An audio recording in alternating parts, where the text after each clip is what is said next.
We're taking a 9-day driving trip through the Southwest, visiting some of Utah's national parks. Our first destination is Page, Arizona, where we'll be visiting one of the famous slot canyons.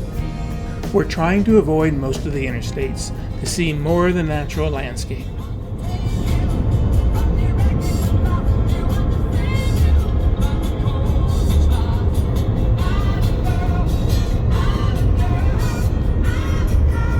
We're staying in a bread and breakfast called the Bear's Den, where we're greeted by our gracious host, Bubba. He has an extensive collection of items from the area, including a molar from a woolly mammoth. He gave us a number of helpful suggestions on sightseeing, including the best place to see the sunset. But first, we're visiting the Glen Canyon Dam overlook. This trail looks like it's covered in loose sand, but it's actually hard sandstone, shaped by the wind.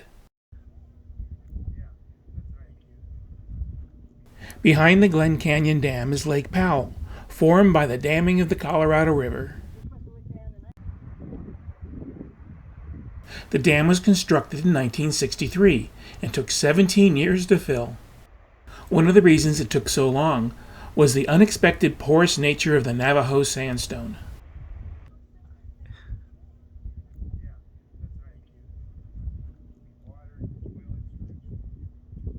After having some dinner at the State 48 Tavern, we headed up to the Wahweap viewing area to see the sunset. The next morning, we're heading over to tour the Antelope Canyon X. Due to COVID-19 restrictions, they don't run the tour buses into the canyon, but instead you line up your own cars for a caravan for the ride in. This area of the Antelope Canyon is less well known than the lower sections, and therefore have far fewer crowds. After parking and formed into tour groups, we hike on down into the canyon, being reminded that since this is on Navajo reservation land, masks must be worn at all times.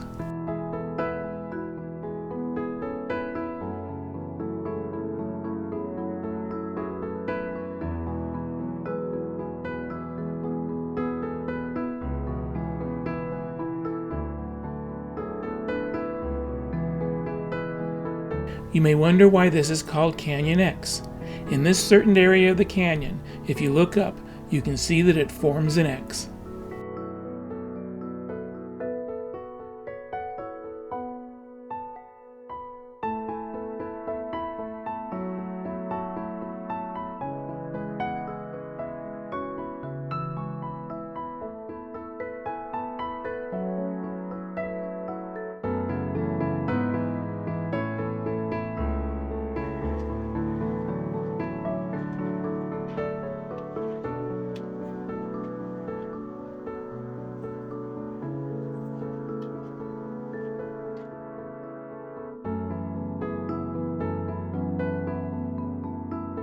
This was a strange demonstration, where they threw a shovel full of sand onto the wall, and you were supposed to take a slow-motion movie of it cascading to the ground.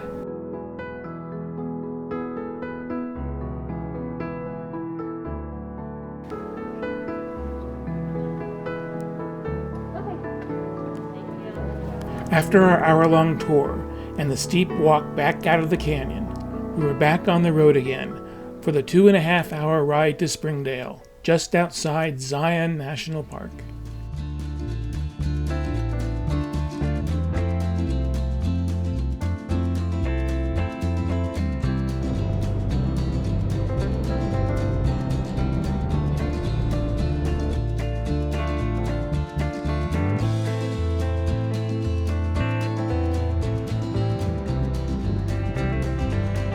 Just after entering the park, we had hoped to take the Canyon Overlook Trail, but unfortunately it was closed for maintenance. The windows in these cliffs open onto the roadway that passes through these mountains. We're staying at the Novel Inn, where each room is themed after an author. Ours was Mark Twain. Since we were unable to take the hike we had planned earlier, it was recommended for us to take the scenic drive through Kolob Canyon out to Lava Point.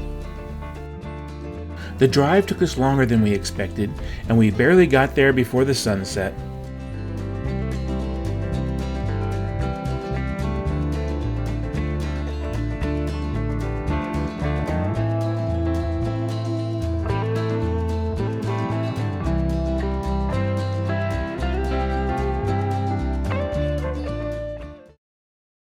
The next morning, after a challenging breakfast at Oscar's, we picked up our e-bikes and headed into Zion National Park. Being the first time on an e-bike, it wasn't quite what I expected.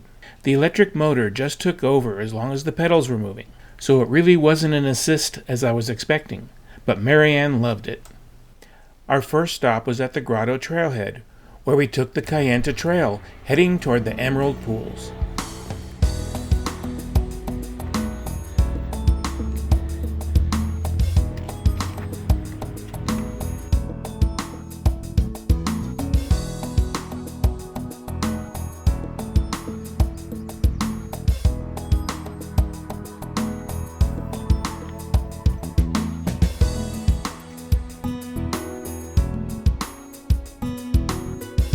There are 3 pools, the lower, the middle, and the upper. The highlight at the lower pool is where the trail passes behind a small stream, cascading over the cliffs.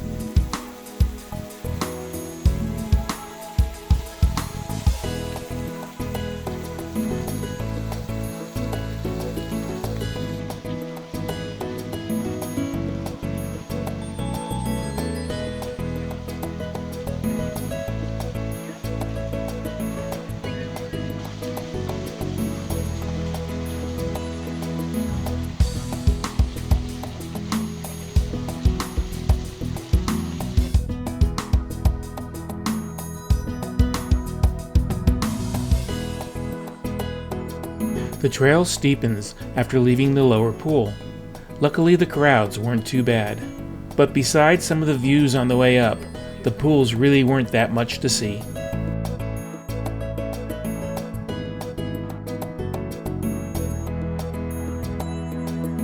This is a track of our actual hike. You can see the length and the elevation change here.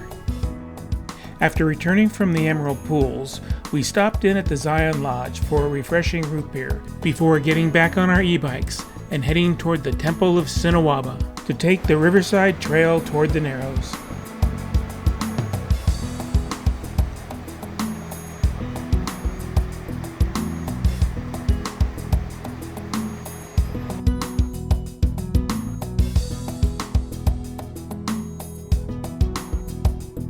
At the end of the trail starts what's called the Narrows. This is where you can continue up the canyon, walking through the river.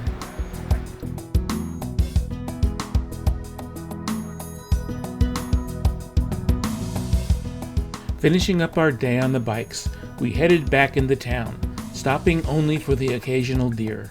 For dinner, we split a big plate of nachos with chicken and guacamole.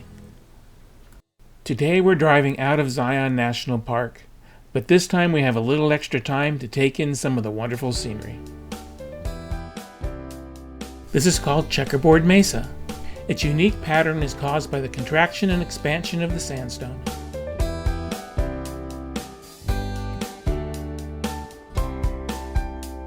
We're heading toward East Zion Experiences in Orderville, where we'll be taking a half-day tour rappelling down a slot canyon. Our tour starts with a 4-wheel trek along some backcountry roads. We're heading toward Sugar Mountain and the slot canyon at its base, called Ladder Canyon. We parked at the exit to the canyon, then took a 1.5-mile steep hike up to our starting point.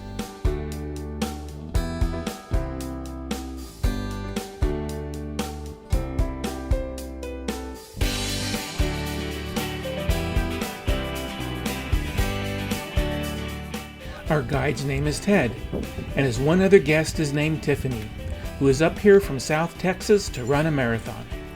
Before our first rappel, we're given a quick lesson on how to use our equipment.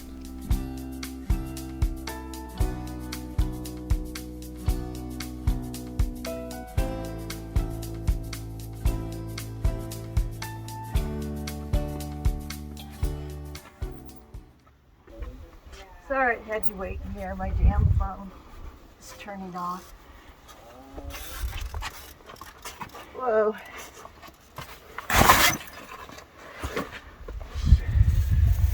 But I'm down. Oh,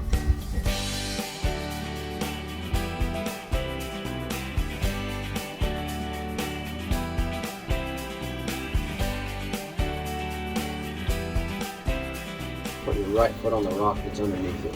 Okay. I feel like my foot's stuck. But Great job. you have to say that, don't you? I don't. No, because it's true. Well, I have to say that it helped me decide to do it. On your website, there's an old lady that has done it. Okay. It's a good thing. Yeah. Well, I had an 82-year-old lady 3 weeks ago. Yeah. Killed this canyon. She was a beast.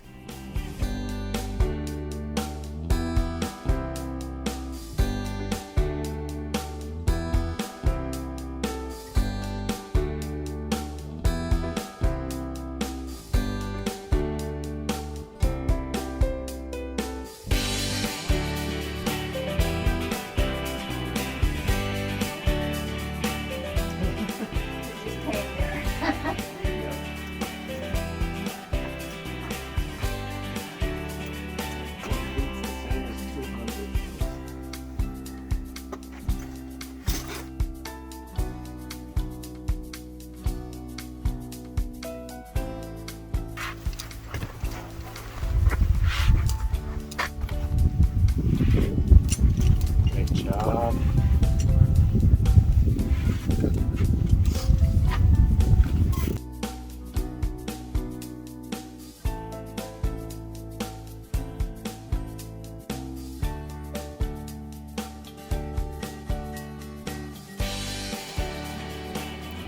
I have a tendency to not move the foot. That's a good thing I am kind of limber. Yeah, you're doing great.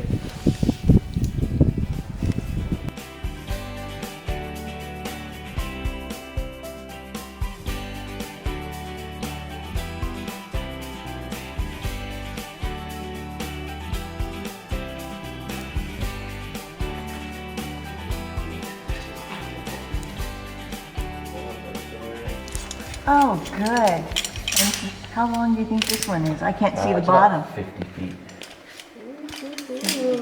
Used to be about 60. So much sand's washed in here. There you go. Follow the crack. Once you get to the crack, it's...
Nice. That's it.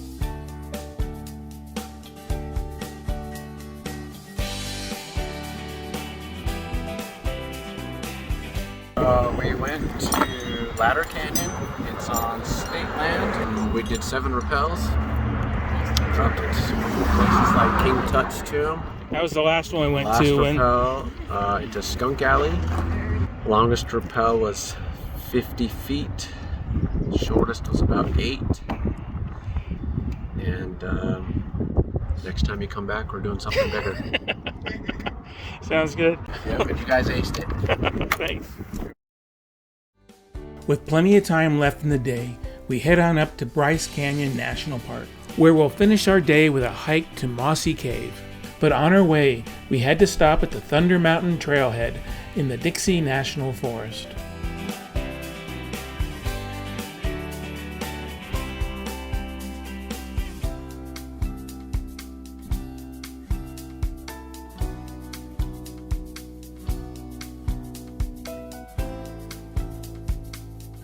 It wasn't long until we were at the parking lot of the Mossy Cave trailhead.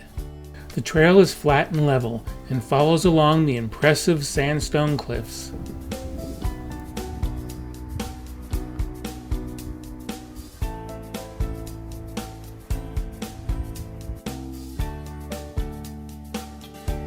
As we round a corner, we see tropical ditch falls in the distance.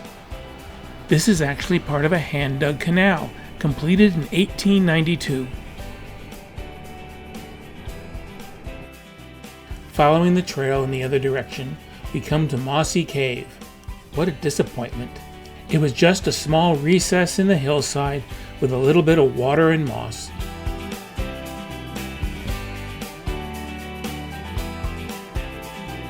We're staying in Bryce Canyon City, a small tourist town where everything seems to be owned by rubies. We start our day with a large breakfast at the buffet before hiking the valley. You don't realize how high in elevation you're at, about 8,000 feet, until you feel the cold. We didn't start our hike till after 10:30, and our phones still said it felt like 27 degrees out there. The first view into the valley is surreal. The colorful sandstone spires called hoodoos make this area almost mystical. We started at Sunrise Point, taking the rim trail to Sunset Point before making our way down into the valley. Looking down, we can see the trails we'll be taking, winding through the beautiful landscape. As you can imagine, a lot of these towers have been given names. This one is called Thor's Hammer. We'll be heading down some steep switchbacks, heading into an area called Wall Street. It was given this name because it reminded people of the tall skyscrapers in New York.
We finish our day with a ride to a number of viewpoints and one last hike at Rainbow Point to take Bristlecone Loop Trail.